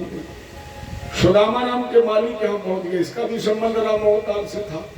अरे जब राम जी दूल्हे ही नहीं बने, जामा नहीं पहना, तो फिर मोर और शेरा कहाँ बनता? तो दरवेश वाली ने भी कहा, भगवान बोले मिलूंगा। आज उसे याद आ गई, उसने भगवान को माल्यार्पण किया। भगवान ने इसे वरदान दे दिया। क्या वरदान दिया मालिक? भगवान ने कहा दुनिया में कोई किसी से हार माने न माने, कोई किसी से हार मांगे न माने, लेकिन बेटा जो भी भक्त तुम्हारे यहाँ आएगा वो ये कहेगा कि मालिक तुम मुझे हार दे दो। माला को हारी तो कहते नहीं। हर व्यक्ति भगवान के लिए माला लेने जाता है तो वो कहेगा भैया हार दे दो। माने आज के बाद तुम्हारे यहाँ जो भी आएगा वो हार ही हुआ आएगा और हार ही मांगेगा तुमसे। इसका उद्धार कर दिया। और आगे बढ़े भगवान तो अध भजन राज पथेन माधो स्त्री कही तंग विलेप भाजनम विलोक कुब्जा युवती बरान नाम पप्रच्छयांति प्रेषण रस प्रदा। जैसे राजपथ पर पहुंचे, राजपथ उसे कहते हैं जो सीधे राज दरबार के लिए जाता है। भगवान इसी राजपथ पर अपने साथियों के साथ जैसे चढ़े तो देखा एक स्त्री जा रही, जिसके हाथ में सुंदर कटोरा है, कटोरे में चंदन है, 3 जगह से टेढ़ी है। भगवान ने कहा तुम कौन हो? तो इसने कहा सस्मयम सुंदर कंस सम्मता, मैं कंस की सबसे सुंदर दासियों में हूँ और मेरा नाम कुब्जा है। त्रिवक्र नाम हनुलेप कर्मणि, मैं कंस को चंदन लगाने का काम करती हूँ। कुब्जा 3 जगह से टेढ़ी है, और अगर 3 जगह से टेढ़ी है तो फिर क्यों करिए दासमयम सुंदर कंस सम्मता, मैं कंस की सबसे सुंदर दासियों में हूँ। देखो हम ये कहें कि आप सुंदर हैं, बहुत सुंदर, तो मजाक भी हो सकता है, लोग व्यंग भी कर देते भैया देखने तो बड़े सुंदर लगते हो, ये व्यंग हो सकता है। लेकिन यहाँ कोई खड़ा होकर के ये कहे कि हम सबसे ज्यादा सुंदर हैं, तो वो स्वयं तो हंस का पात्र नहीं बनेगा। इसके मतलब उसे अपनी सुंदरता का अभिमान है, तभी तो कहेगा सबके सामने हम सबसे ज्यादा सुंदर है। और कुब्जा कह रही तो मैं सबसे सुंदर दासियों में एक हूं। इसके मतलब कुब्जा के 3 टेढ़ क्या है? कुब्जा के 3 टेढ़ है, मन, वाणी और कर्म। सबसे पहले मन टेढ़ा है। अच्छा बताइए, मन भगवान में लगना चाहिए कि राक्षस में लगना चाहिए? और जो मन भगवान के बजाय राक्षस में लग जाए तो वो मन टेढ़ा है कि सीधा है? टेढ़ा ही तो है। वाणी से करती है कंस का गुणानवाद। अच्छा, वाणी से गुणानवाद भगवान का होना चाहिए कि राक्षस का? भाई राक्षस का गुण आपकी दासी है, नौकर है, तो वाणी भी टेढ़ी है। और काम चंदन लगाने का, आज तक आपने कहीं सुना है कि चंदन राक्षस को लगता हो? चंदन किसको लगता है? देवताओं को। चंदन किसे लगाया जाता है? भगवान को। और जो चंदन राक्षस को लगाए, मैंने मन, वाणी, कर्म, इसके तीनों टेढ़े हैं। लेकिन जैसे भगवान से मिली, क्या नजरें मिलाना हो गया मुरली वाली तीरा। जैसे कुब्जा से भगवान की नजर से नजर मिली, कुब्जा का अपना कुछ राय है। कुब्जा ने सोचा चलो चंदन दूसरा लगाएंगे कंस को। तो भगवान के दर्शन मात्र से कुब्जा का मन सीधा हो गया। अब कर्म, तो इतने चंदन जो कंस के लिए दिशा था भगवान की, और जैसे मस्तिष्क पर चंदन लगाया तो कुब्जा को होश रहा है कि चंदन कहां लग रहा है। केवल मस्तक में नहीं, आंख, कान, नाक, मुंह, पूरे में चंदन का लेपन। फिर दोबारा चंदन, फिर पूरे मुंह में लेपन, और तिबारा चंदन लेकर जैसे भगवान के मुंह में लपेटा, भगवान ने हाथ पकड़ लिया कुब्जा। कुब्जा ने कहा यही तो चाहती थी कि हाथ पकड़ लो। क्यों? कुब्जा ने कहा आपने हमें पहचाना नहीं? भगवान बोले पहचाना? अच्छा ये बताओ, आज के पहले तुमने हमें कभी देखा है? ना हमने तुम्हें देखा, ना तुमने हमें देखा, पहचान कैसे हो गई? क्योंकि आज के पहले हम कभी मथुरा आए नहीं, और जब हम मथुरा आए तो यहां से चुपचाप चले गए, किसी ने देखा नहीं। कुब्जा ने कहा याद दिलाए। भगवान ने कहा वो फिर पागल बनाया, जब देखा ही नहीं तो याद क्या दिलाओगी? कुब्जा ने कहा दिला दे, शायद आपको याद आ जाए। भगवान ने कहा बोलो। कुब्जा ने कहा एक दिन तुमने हमारी नाक कटाई थी, और आज हाथ पकड़े सड़क पर खड़े होकर हम तुम्हारी कटवा दें। भगवान बोले याद आ गई। क्या याद आई? तुम सम पुरुष नमो सम नारी, अयह संयोग विधि रचा विचारी। भगवान बोले बिल्कुल बिल्कुल याद आ गई। भगवान बोले याद आ गई तो फिर रास्ता बदल दो, आप चलिए मेरे यहां। भगवान बोले कुब्जा आज छोड़ दो। पहला निमंत्रण मामा का, दूसरा निमंत्रण चाचा का, और कुब्जा निमंत्रण कार्ड में तीसरा, रजिस्टर में तुम्हारा नाम, तुम्हारे यहां भी आऊंगा, जाओ। सो कुब्जा ने कटोरा तुम्हें फेंक दिया और गाने लगी श्री कृष्ण गोविंद हरि मुरारे, हे नाथ नारायण वासुदेव, मंत्र गाने लगी। मेरा दिल तो दीवाना हो गया। कुब्जा गाने लगी श्याम सुंदर, मेरा दिल तो दीवाना हो गया, मुरली वाले तेरा। मेरा दिल तो दीवाना हो गया, मुरली वाले तेरा।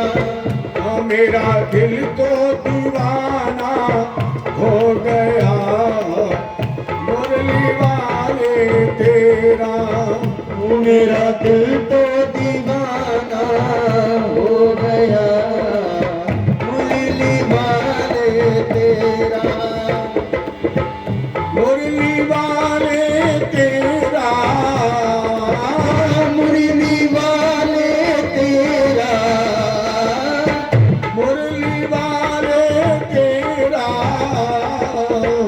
मुरली वाले तेरा नजरों का निशाना हो गया मुरली वाले तेरा रे मेरा दिल तो दीवाना हो गया मुरली वाले तेरा जब से नजर मिल गई है जब से नजर मिल गई है उजड़े चमन की कली खिल गई है उजड़े चमन की कली खिल गई क्या नजरे मिलाना हो गया मुरली वाले तेरा रे मेरा दिल तो दीवाना हो गया मुरली वाले तेरा मुरली वाले तेरा ओ मुरली वाले तेरा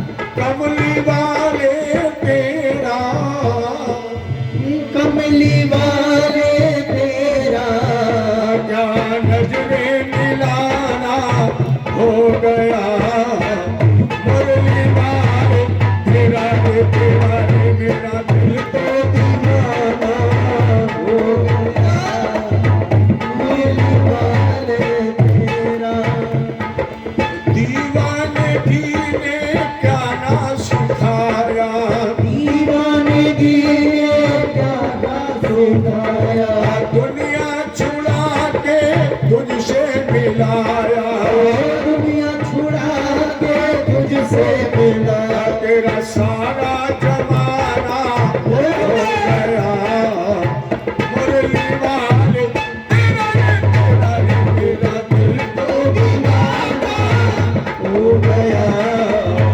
मुरली वाले तेरा मेरा दिल तो दीवाना हो गया मुरली वाले तेरा रे मेरा दिल तो दीवाना हो गया मुरली वाले तेरा तू मेरा प्यारा प्यारा मैं तेरा पागल तू मेरा प्यारा प्यारा मैं तेरा पागल तिरछी नजर से दिल मेरा घायल तिरछी नजर से दिल मेरा घायल दिल में ठिकाना हो गया मुरली वाले तेरा रे मेरा दिल तो दीवाना हो गया मुरली वाले तेरा मेरा दिल तो दीवाना हो गया मुरली वाले तेरा रे मेरा दिल तो दीवाना हो गया मुरली वाले भगवान का क्या नजरे मिलाना हो गया मुरली वाले तेरा श्री कृष्ण गोविंद हरे मुरारी हे नाथ नारायण वासुदेव। भगवान खुबजा का कल्याण करके और आगे बढ़े तो इन्होंने देखा करेण बामेन कंस का जन्म धनुष रखा भगवान में पहुंचे और क्या क्या करेण बामेन सलमुदधृतम जैसे भगवान राम ने धनुष उठाया वैसे भगवान कृष्ण ने बाज की तरह झपट कर कंस का धनुष बाएं हाथ से उठा लिया और बाएं हाथ से उठा करके जैसे दाहिने से प्रत्यंचा चढ़ाई जैसे राम जी ने ले चढ़ावत खींचत गाड़े लखा नखाऊ बिजली की तरह कौंधा और धनुष दो भागों में टूट गया। पहरेदार कृष्ण बलराम को मारने के लिए भागे लेकिन भगवान ने एक टुकड़ा दरुआ को दे दिया, एक स्वयं ले लिया, और जी के एक बार घुमा के पड़ा, वो घूम ही गया। इधर आगे धनुषो भाग्य मानस्य शब्दाखम रोदसी दिशा।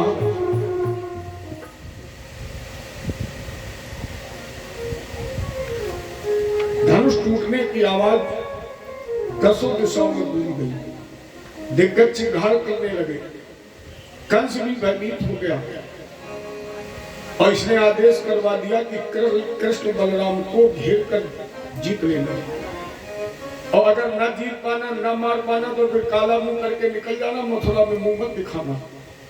और इतना कहकर कंस ने राज दरबार भंग कर दिया।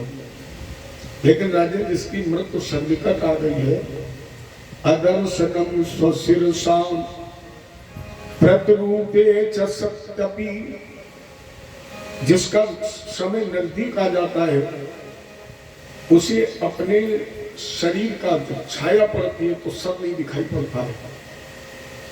जिस व्यक्ति की मृत्यु सन्निकट आ जाती है, अगर वो आकाश में देखता है तो चंद्रमा और तारा उसे दूर दूर दिखाई पड़ते हैं, हिलते भी दिखाई पड़ेंगे।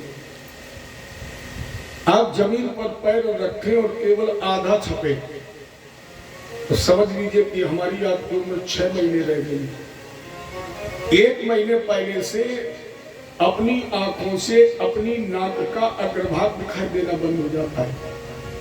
आप अपनी नाक को देखें और अगर अग्रभाग दिखाई देना बंद हो जाए तो समझ लो 1 महीने रह गया।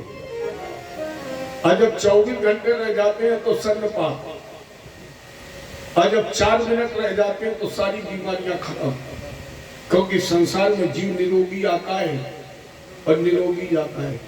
आप बहुत सीरियस बीमार हो और डॉक्टर कह दे हालत स्थिर, समझो तैयारी कर लो। जब तक सीरियस तब तक उम्मीद है, और डॉक्टर ने कहा कि एकदम हालत में सुधार, समझो राम ही मालिक है, निरोगी जाता है। तो वही कंस की स्थिति हो गई। रात किसी तरह बीती, न एक गिलास भोजन न एक बूंद पानी। अगर जिसे ये चिंता हो जाए कि कल मरना है, उधर खाना पानी अच्छा लगेगा, तो ना तो भोजन कर पाया ना सो पाया। क्योंकि जब आंख बंद होती थी और काला दिखाई पड़ता तो इसे लगता था चारों तरफ कृष्ण ही है। कभी लगता था कल कृष्ण बाल पकड़ के खींच रहा है, कभी लगता था कि मैं गधे पर बैठा कर दक्षिण दिशा को ले जा रहा, तो चौंक जाता था कंस। पूरी रात इसी में बीत गई। दूसरे दिन सुबह अखाड़े में कंस पहुंचा तो 3.5 हाथ ऊंची मंच पर कंस तलवार लिए बैठा है। इसके बाद कंस के 8 भाई बैठे, और इन भाइयों के बाद चारों मुष्टि सल तोसल कूद बड़े बड़े पहलवान बैठे। दरवाजे पर 60,000 हाथियों का बल रखने वाला कोबलियापीठ नाम का हाथी, जो जरासंध ने कंस को दहेज में दिया, शराब पिला दी, नशे में खड़ा है। पीठ पर जो महावत बैठा है ये भी नशे में चूर है। भगवान कृष्ण और बलराम जी जैसे नित्य क्रिया से निवृत्त होकर के मलशाला के दरवाजे पर पहुंचे। रंग द्वारम समासाध्य तस्मिन् नागम वस्थितम। रंग दरवाजे पर पहुंचे माने मलशाला के, और भगवान ने कहा ये महावत हाथी हटाओ, मुझे अंदर जाना है। महावत ने हाथी को अंकुश लगाया और ये संकेत किया कि नहीं, अंदर नहीं जाने देना है, यही कंस के शत्रु है, पकड़ लो सूंड में। और जैसे हाथी ने सूंड बढ़ाई भगवान की तरफ, कन्हैया बोले दरुआ होशियार। क्यों? बोले मामा ने उलट खटोला की व्यवस्था की है, तो हम सूंड पकड़ के झूला झूले और तुम पूंछ पकड़ के झूला झूले। तो बलराम जी लग गए पूंछ में, कन्हैया लग गए सूंड में। 30 धनुष आगे और 30 धनुष के बराबर पीछे, आगे पीछे खींचा। कन्हैया ने इशारा किया, बलराम जी ने पूंछ छोड़ दी, भगवान ने झटका लगा दिया तो ये मुंह के बल गिर गया। ये उठता इसके पहले भगवान ने अपना पैर रख लिया, अपस्ता कुबलिया पीडम, और कृष्ण अम्बुष्ट प्रचोदितम। गर्दन पर पैर रख करके भगवान ने अपना घूंसा बनाया और जैसे ही सांपी के मस्तिष्क पर मुष्टि का प्रहार किया। अब जरा सोचिए, कल्पना करिए कृष्ण के अंदर कितना बल होगा। इनकी उम्र थी लगभग 11.5 साल। कृष्ण की उम्र थी लगभग 11.5 साल और हाथी के अंदर बल कितना था? 60,000 हाथियों था। अब सोचो कृष्ण के अंदर कितनी ताकत होगी। इसलिए हमने एक दिन चर्चा की कि आजकल 22 भगवान सड़कों पर घूम रहे हैं। हम तो ये कह सकते हैं कि पहले भारत में केवल भूमाफिया थे, अब धर्म माफिया ज्यादा है। अब भूमाफिया कम है, धर्म माफिया ज्यादा है। उनका काम है केवल एक प्रकार धन पैसा लाओ, पता नहीं उनकी खोपड़ी पर लग के जाएगा। हम दूसरों को उपदेश करते, मेरे को यही समझ में नहीं आता है कि हम क्या कथा पढ़ते हैं, क्या दूसरों को उपदेश करते हैं। हम इस चक्कर में हैं कि हमारे 500 आश्रम बन जाए। अरे तुम्हें तो एक ही तखत पर सोना है, 500 बने चाहे 2500 बने, तो एक ही बनवा लो ना, तो ठीक है, कमरा ठीक। लेकिन अब धर्म माफिया है और वो कहते हैं कि हम भगवान हैं। अच्छा, हम उनका विरोध भी नहीं करते हैं, आप नहीं, हम तो कहते हम भी उनको भगवान मानते हैं, आप लोग भी मानिए। लेकिन मानने से पहले केवल एक बात कहिए कि हम आपको भगवान मान लेंगे, आरती करेंगे, सब कुछ आपको दे देंगे। लेकिन मेरे कन्हैया ने 7 वर्ष की उम्र में 7 कोष का गोवर्धन 7 दिन के लिए उठाया है। तुम केवल 7 घंटा हाथ ही उठा लो, और अगर इस तरह कोई 7 घंटे हाथ उठा ले तब व्यास मंत्र से आपसे कह रहे आप उसे भगवान मान लेना। अगर कोई इस तरह 7 घंटे हाथ उठा ले तो हम व्यास मंत्र से कह रहे हैं कि आप लोग उसे भगवान मान लेना। लेकिन कोई 7 घंटे उठा सकता है इस तरह? जिसने जीवन भर अभ्यास किया भले उठा ले ना। हमारी समझ में एक ही घंटा तब हुई है जब डॉक्टर ही के हाथ नीचे करने पड़े और इंजेक्शन और लेना पड़ेगा दर्द का, नहीं तो नींद और नहीं आएगी। तो फिर ये कैसे भगवान है? कितनी ताकत है कि एक मुष्टिक से भगवान ने 60,000 हाथियों का बलधारी को लिया। क्योंकि तो बलियों के भी महान बलि है, इनके बल का तो पूरे विश्व में बंटवारा हुआ, फिर भी ये महाबली है। एक ही घूसे से उद्धार।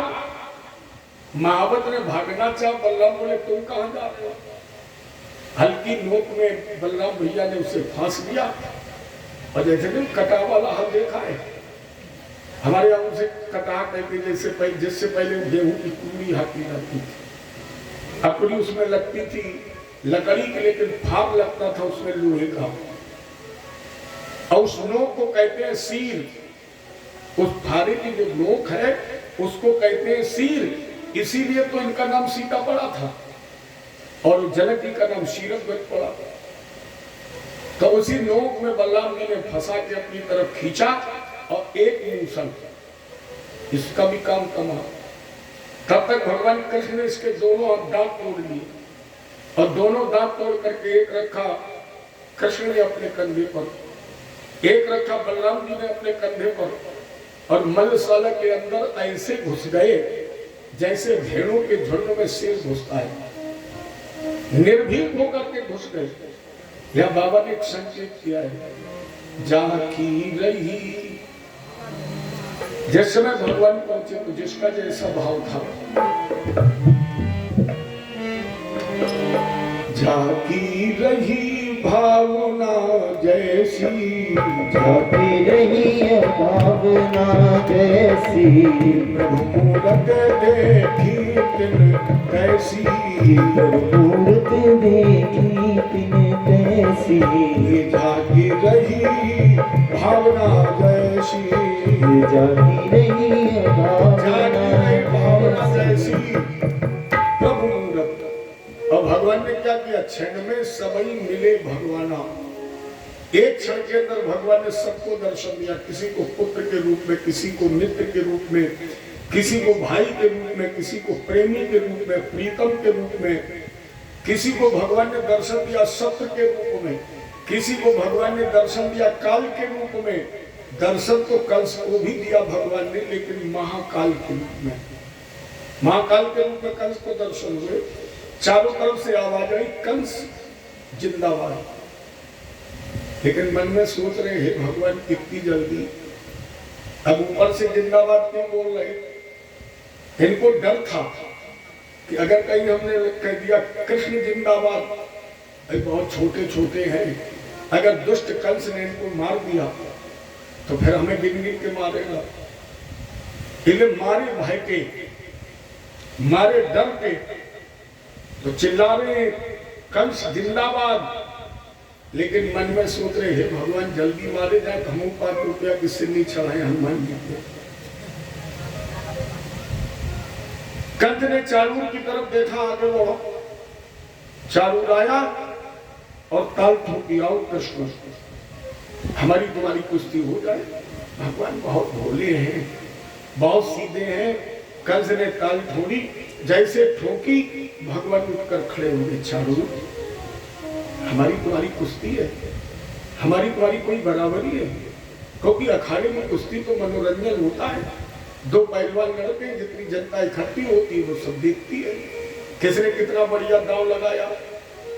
और किसकी होती है बाला वयम तुल्य बले क्रीडश्यामो यथोचितम, कुश्ती बाला वयम तुल्य बले, कुश्ती होती बराबर वालों में। अब बराबर का पहलवान न मिले तो ज्यादा से ज्यादा 19, 20, 18, 20। ऐसा तो नहीं है कि 11 साल के लड़के को विश्व विजेता पहलवान से लड़वा दिया जाए। अरे बहुत पहलवान बैठे, चारू बराबर वाले को ढूंढो। चारू ने कहा कृष्ण हम जानते हैं, और जैसे चारू ने कहा हम जानते हैं, भगवान ने इशारा किया तो आई मरु चाह, जब तुम जानते हो तो चुप बैठो। अच्छा पहले बताओ जानते क्या हो। चारू ने कहा महाराज ना बालो न किशोर रस्तम बलश्च बलिनाम बराम, न तुम बालक हो न किशोर हो, बल्कि बलियों में महान बलि हो। भगवान बैठे तो बोले तो खामोश बैठो। चारू ने कहा लड़ नहीं पड़ेगा, राजा आदेश से करेगा। बोले तो मेरा पहले तो बच्चा समझ के मैं छोड़ दो, आराम से बैठो, प्राण बच जाएंगे। नहीं चारू मारा तो चारू और कृष्ण की कुश्ती बन गई, बलराम और मुष्टि की कुश्ती बनी। और जैसे दोनों की कुश्ती बनी, अब कहां ठहर सकते थे। भगवान ने हाथ मिलाया और एक बार सबके ऊपर घुमाया, जैसे सामने फेंका गोविंदा।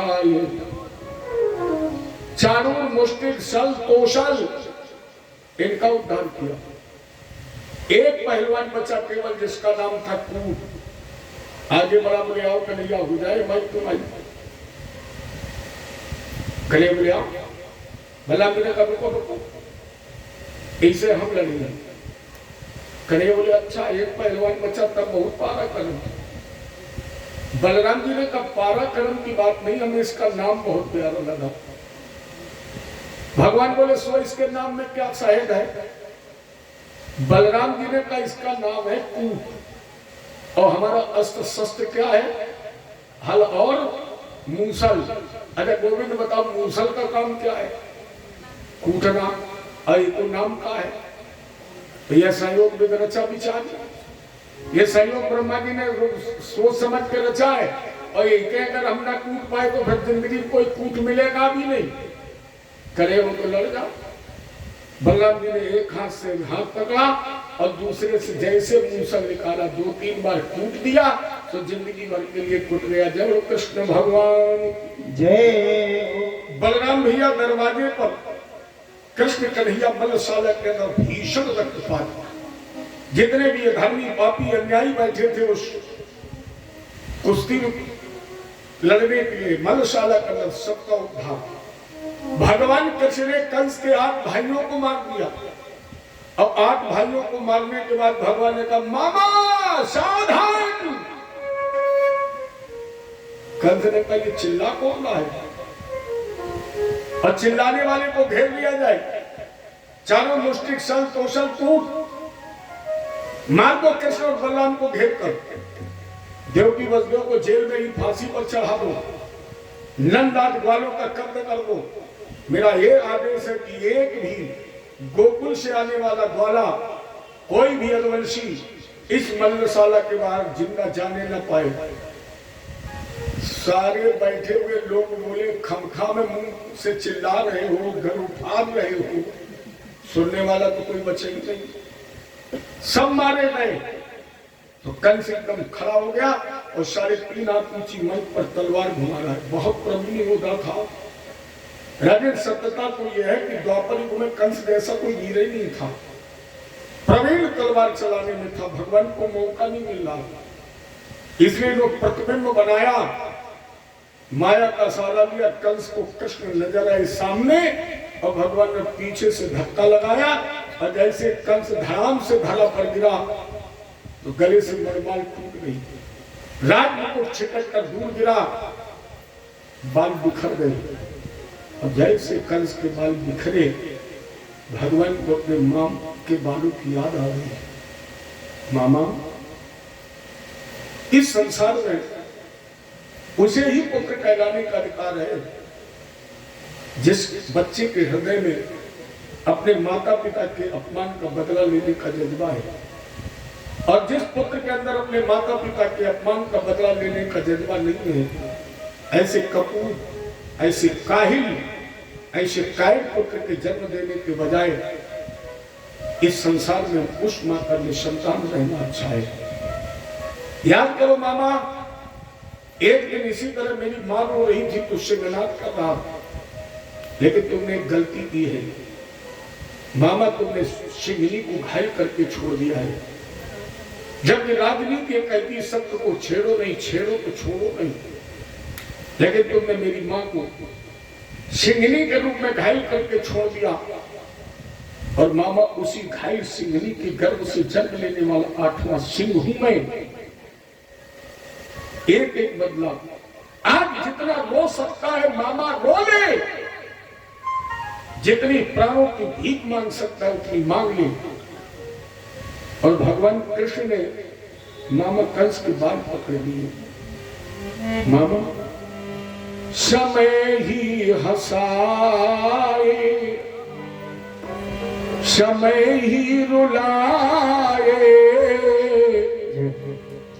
समय से समय को समय ही मिलाए, समय रूठ जाए तो जग छूट जाए, समय रूठ जाए तो जग छूट जाए।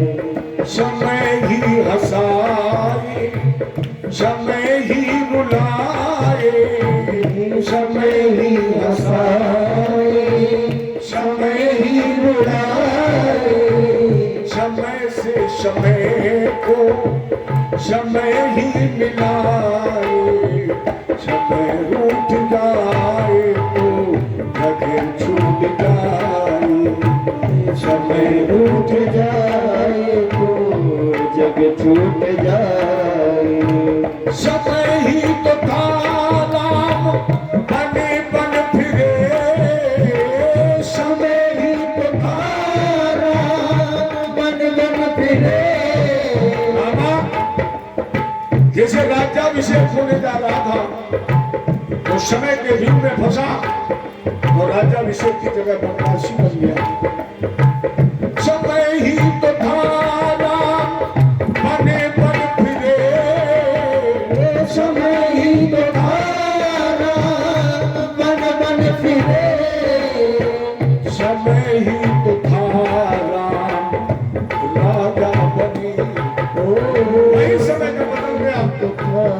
14 वर्ष के बाद राम राजा बने। क्यों?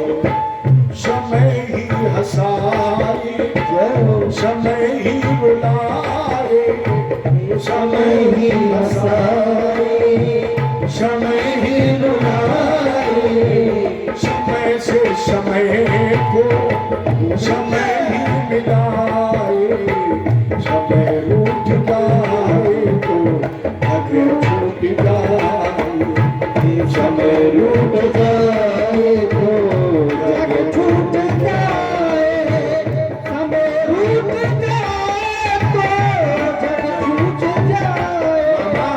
समय रूठ जाए तो फिर जग छूट जाए। भगवान कृष्ण ने मामा कंस के पतले बाल और समालशाला में चारों तरफ खींचा। उस समय देवताओं ने पुष्प वृष्टि की, साधुवाद के नारे लगे, धन धन की आवाज आई, कृष्ण कन्हैया तुम्हारी जय हो, बलराम भैया तुम्हारी जय हो, यमुना महारानी तुम्हारी जय हो, राधा रानी तुम्हारी जय हो, कृष्ण बलराम गोकुल वर्षाना नंदगांव गिरिराज भगवान तुम्हारी जय हो। और इसी जय घोष के बीच में भगवान ने मुष्टि का वार किया, वैसे कंस का प्राणांत हो गया। जब कृष्ण भगवान की जय हो। क्रोध था भगवान को, इतना आवेश था कि कंस के प्राण पखेरु उड़ने के बाद भी भगवान ने कंस को मथुरा की गली गली में कूचे कूचे में घसीटा, और घसीटने के बाद यमुना जी के किनारे जाकर बैठ गए। यहीं पर पार्थिव शरीर पटक दिया। थक गए कि भगवान मस्तिष्क पर पसीना आ गया था, भगवान ने पसीना पोंछ करके विश्राम किया।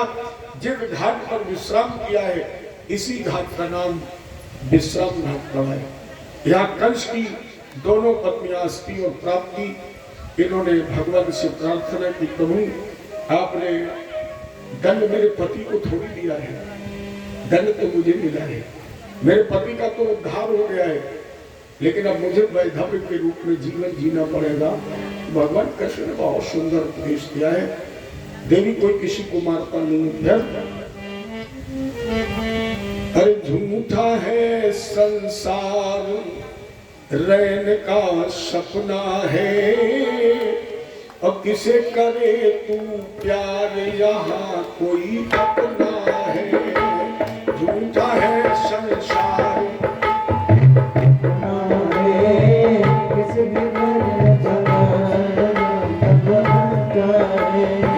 झूठा है संसार, झूठा है संसार, प्रेम का सपना है, किस करे तू प्यार, कोई ना अपना है।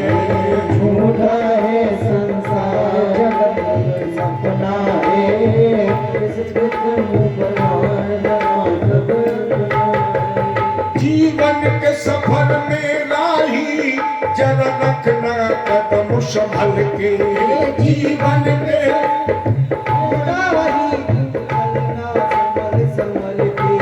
जीवन के सफर में राही जरा रखना कदम संभल के।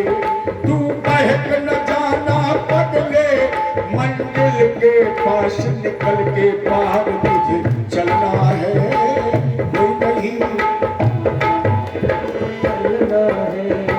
पार तुझे, ये पार तुझे फिर अपना है, किसे करे तू प्यार, कोई ना अपना है। किसे करे तू प्यार, ना अपना है। ये झूठा है संसार, ये झूठा है संसार, रैन का सपना है, किसे करे तू प्यार, कोई ना अपना है। झूठा है संसार, जगत सब सपना है, जिसे मन मिलवार, ना अपना है। ये बाग बगीचे बंगले खिल रहे हैं रंग बिरंगे, ये बाग बगीचे बंगले खिल रहे हैं रंग बिरंगे। ये हुस्न ये मस्त जवानी, जीवन की लहर तरंगे, एक नहीं बचना है, किस करे तू प्यार, कोई ना अपना है। कोई ना अपना है।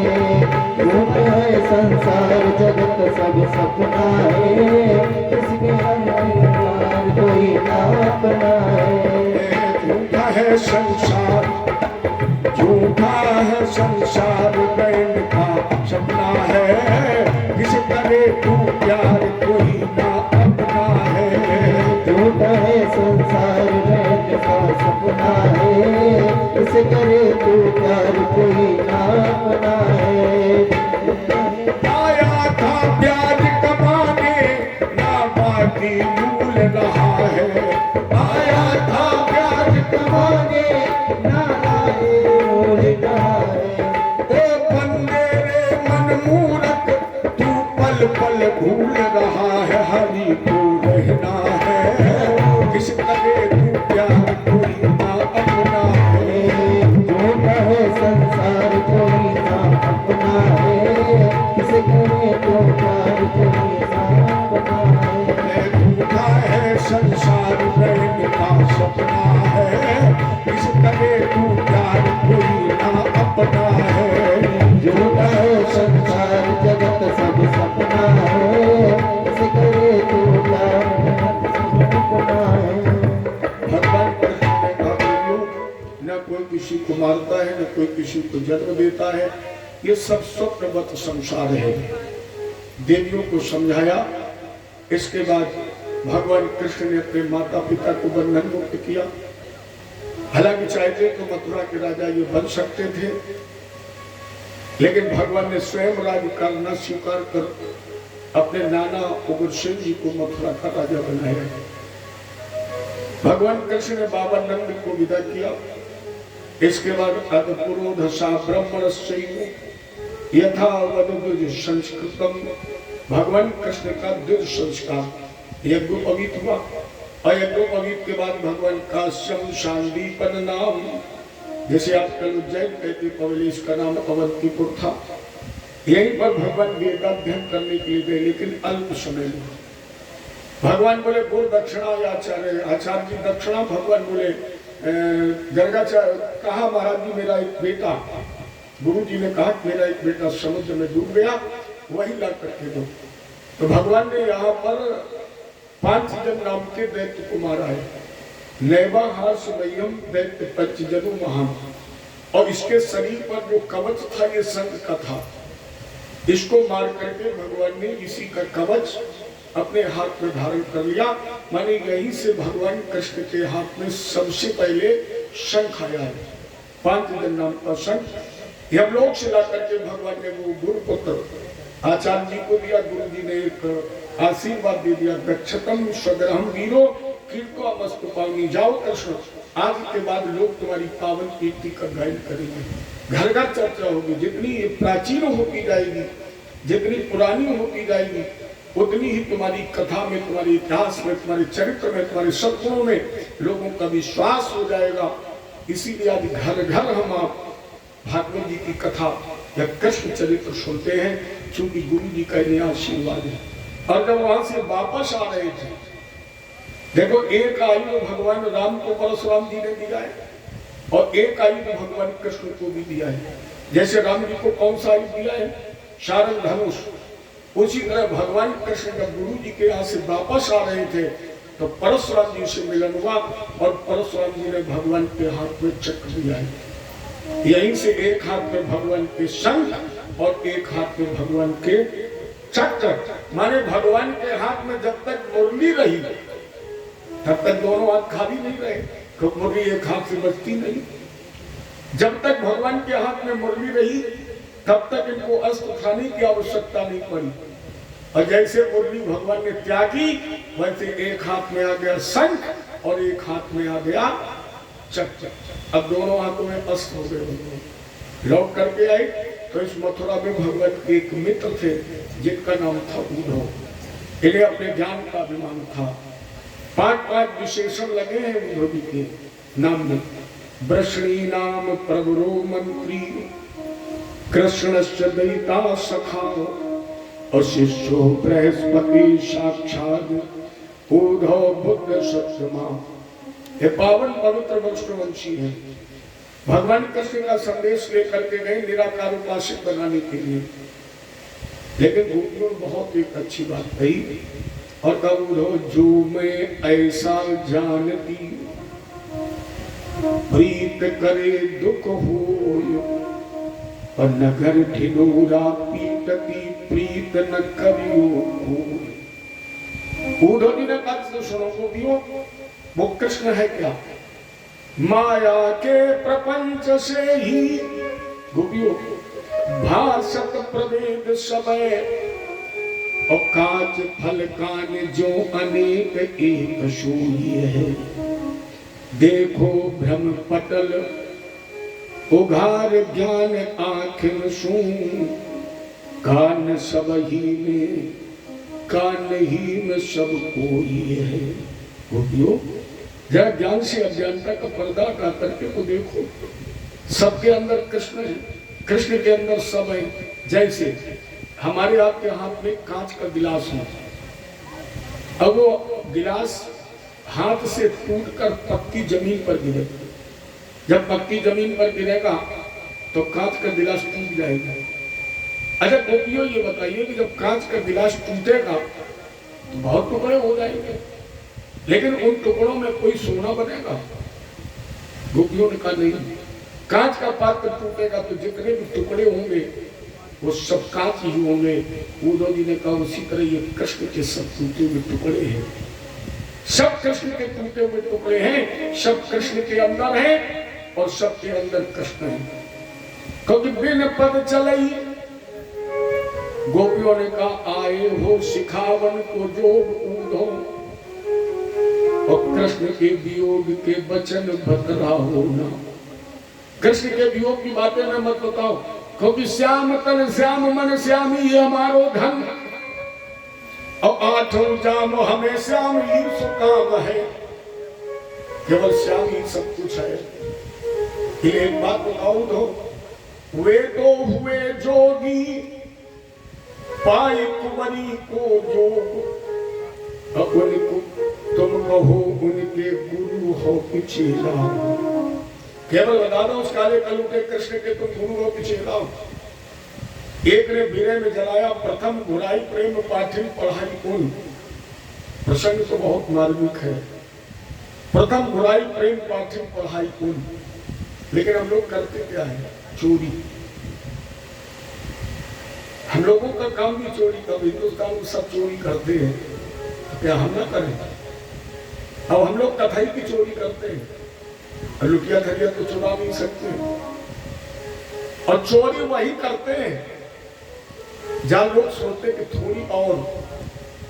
टीवी में सीरियल कहां होता है जहां व्यक्ति कहता 5 मिनट और चल जाए, तुरंत उसमें लिख के आ जाता है प्रतीक्षा करो कल फिर मिलेंगे। इसलिए हम भी कहते जा रहे हैं प्रसंग तो बहुत मार्मिक है, कम से कम 2 घंटे इस प्रसंग के लिए चाहिए। गोपियों का प्रथम घुराई प्रेम पाठिन पढ़ाई कुल और तन मन कीन है बिरहाग के कपिलाए। मैं तो जानती भी नहीं थी, कहा गमार ठहरी ग्वाली दही बेचने वाली। और कृष्ण पहले प्रेम का पाठ पढ़ाया और प्रेम का पाठ पढ़ाने के बाद मुझे विरह की अग्नि में जलने के लिए छोड़ दिया।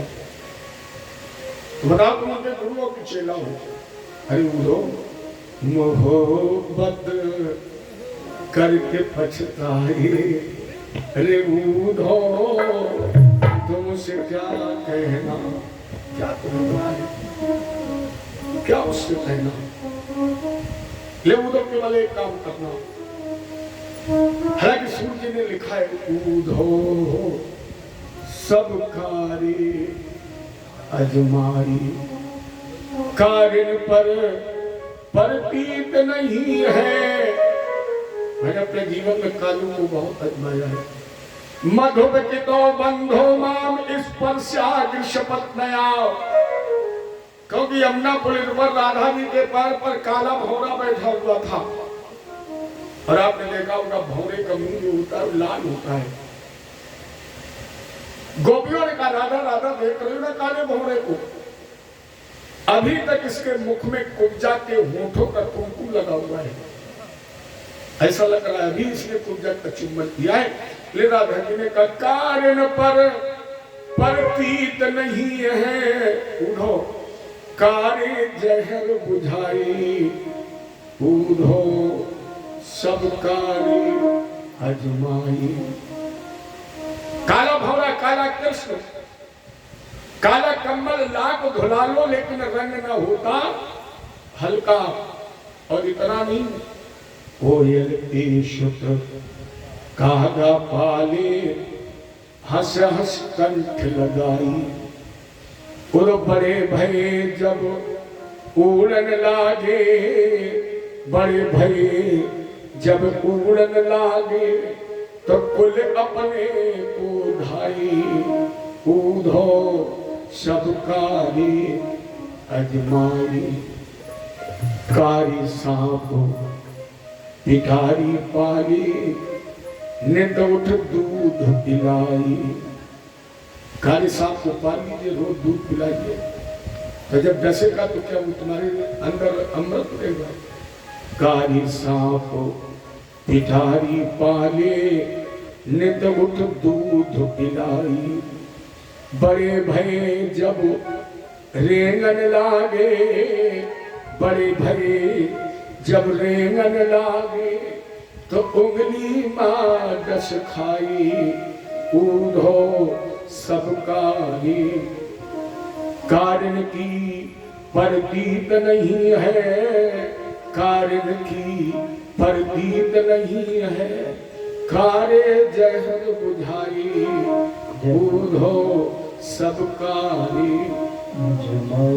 ऊधो चूंकि गोरे थे, केवल एक ही अंतर था, ऊधो और कृष्ण एक दूसरे के प्रतिरूप थे, बिल्कुल फोटो कॉपी। दूर से अगर आता देखा जाए तो पता नहीं लगता था कृष्ण आ रहे कि ऊधो, लेकिन जब पास में आते थे तब पता लगता था कि कृष्ण नहीं ऊधो है, क्योंकि कृष्ण सांवरे थे और ऊधो गोरे थे। इन्होंने कहा चलो गोपियों ने केवल कार्य अजमाए।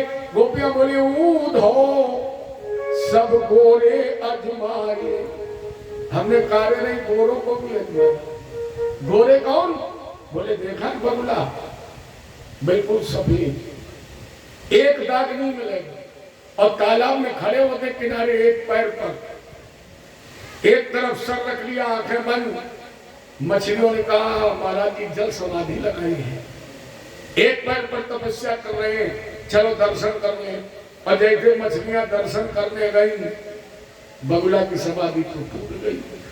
एक ही बार में 2-4, केवल उसे नहीं, मैंने देखा है पृथ्वी ऊषा कई दाग होगा बिल्कुल सफेद, जहां ऊषर होगा रेहू होगी बिल्कुल सफेद।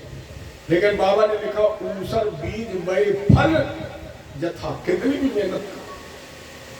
और उधर गोरे बताए कलयुग में देखे नेता, इस समय सीजन चल रहा है, इस समय अरे कितने चरणों में हो रहा है चुनाव, हमें पता नहीं क्यों, हम तो यहाँ कथा कह रहे हैं। चुनाव आयोग ने कितने चरणों में घोषणा की है चुनाव, पता है आप लोगों को? नहीं है? कितने में है? 7 में, 7 चरणों में है। लेकिन प्यारे ये सब फ्रॉड है। चुनाव होता है केवल 2 चरणों में। पहला आपका चरण, नेता का सर, पहला चरण, और जीत गए तो तुम्हारा सर, नेता के चरण, ये 2 ही चरण तो है। 2 ही चरणों में चुनाव होता है। पहला नेता का सर, आपके चरण, चाहे भले मंत्री हो, प्रधानमंत्री हो, लेकिन पहले चरण में उसका अंगूठा आपके सर में, और जहां चुनाव जीत गए फिर उसके चरण, आपका सर। तो मैंने गोपियां करे, मैंने नेता भी देखे खड़े हो भाषण के लिए स्टेज पर, तो कुर्ता पैजामा में एक दाग नहीं, और अंदर झांक के देखो तो हमारी समझ में 1000वां सेंटीमीटर का हिस्सा भी बेदाग नहीं। इन्हें ऊधो ने गोरे और कारी सब अजमाई। अब करना क्या? बोले नाम को बताई और जताई नाम ऊधो, बस श्याम सो हमारी राम राम कह दीजिए, केवल अभिवादन पहुंचा देना। और ऊधो जी ने भगवान से क्या कहा? कहा लो कहिए ब्रज की बात, क्योंकि सुनो श्याम तुम बिन उन लोगन, सुनो श्याम तुम बिन उन लोगन, जैसे दिवस बिहात कहाँ लो कहिए ब्रज की बात। गोपी ग्वाल गाय गोशुर सब मलिन बदन कसकार सूर श्याम संदेशन के डर पथिक न हुई मग जात।